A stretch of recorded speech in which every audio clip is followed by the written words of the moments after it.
The Gilded Age was a time of social problems masked by a thin layer of gold.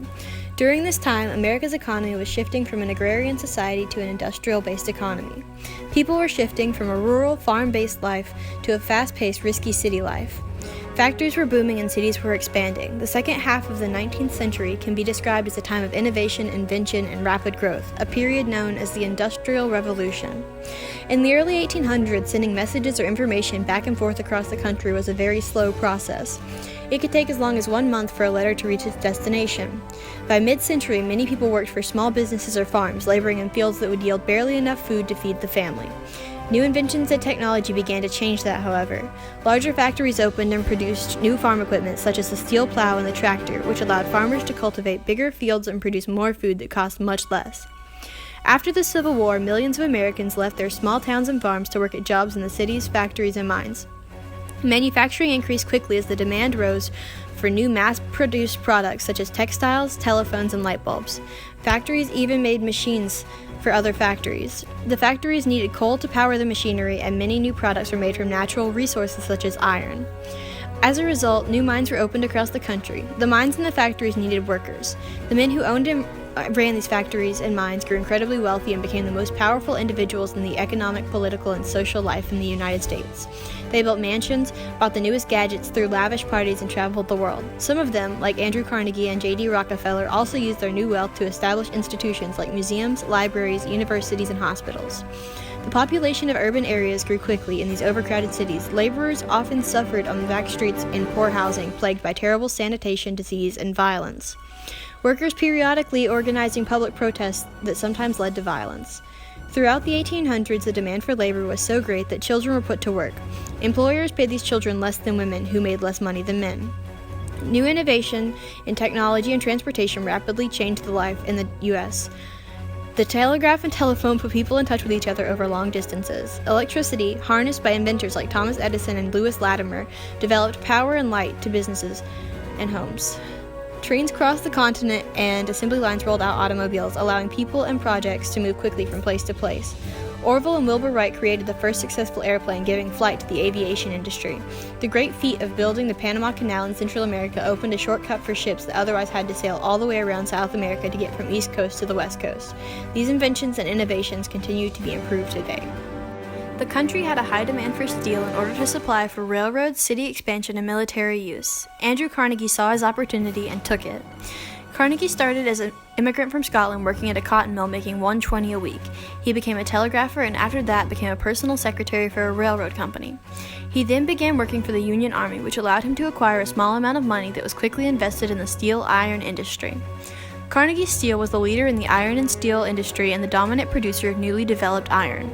Carnegie Steel Company was sold to J.P. Morgan in 1901 for $480 million, making Carnegie one of the richest men in America. Carnegie Steel transformed into U.S. Steel, which turned into the world's first billion-dollar business. Coal powered the railroads and the booming factories throughout the country. The vast amount of industry was powered and supported by the labor-intensive coal industry. The coal industry was unrecognized in comparison to the railroads and manufacturing industries. It required intense amounts of back-breaking labor and long, grueling workdays. In 1859, Edwin Drake discovered oil and became the first to drill it in the U.S., sparking Rockefeller's interest.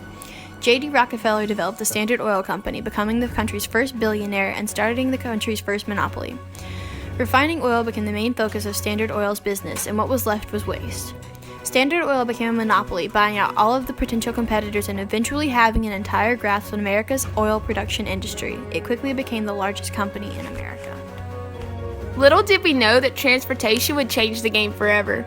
Before the advent of the Transcontinental Railroad, a journey across the continent to the western states meant a dangerous 6-month trek over rivers, deserts, and mountains.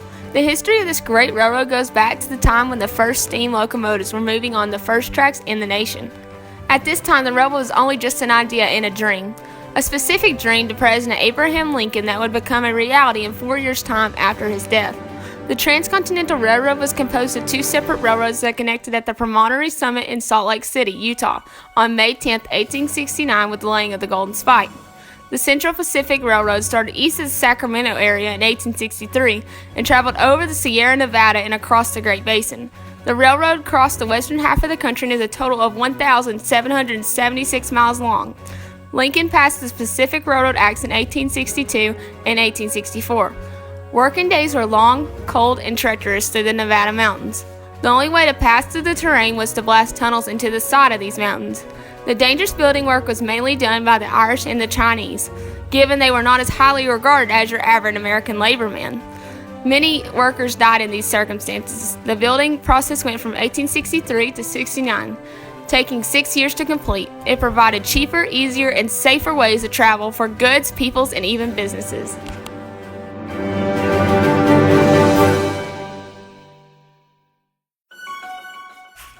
Alexander Graham Bell was born to Scottish parents on March 3, 1847. He was an inventor, an engineer, an innovator, and a scientist. His work was influenced by his family's interest in speech and the deafness of his mother and his wife. His most famous work was the patent on the telephone in 1876. It was the first for the U.S. He was interested in Charles Wheatstone's automaton, so he decided to create one of his own. In 1870, Bell, his parents, and his brother's widow traveled to Canada. There he studied the harmonic telegraph.